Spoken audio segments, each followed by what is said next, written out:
Always consult your use and care guide and owner's manual for additional information.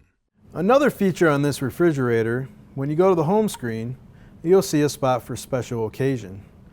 When you tap on the special occasion button, you'll have some different occasions that you can choose from.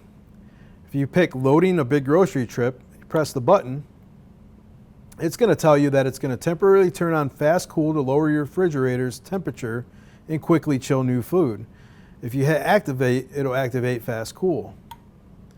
If you want to marinate some meat, you'll press that one, and it's giving you some recommended ways and times to marinate meat in the refrigerator.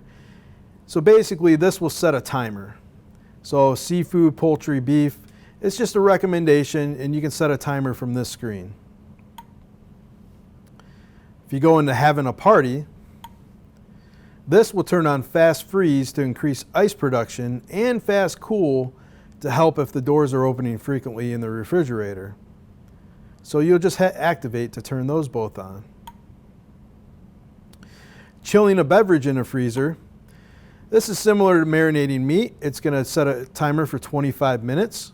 So that way if you put a can of soda or cola in the freezer, it doesn't go in there for too long, and 25 minutes is a good time. You should be able to pull it out while it's nice and cold before it freezes. And then when you're cleaning on the inside of the refrigerator, you can hit this mode, and what it's going to do is it's going to temporarily turn off cooling and door open alarms while you're cleaning. So you set that for 30 minutes and none of the alarms will come on, but also the cooling stays off. And then once the 30 minutes is passed, everything returns back to normal. So those are the special occasions that you can use with this refrigerator.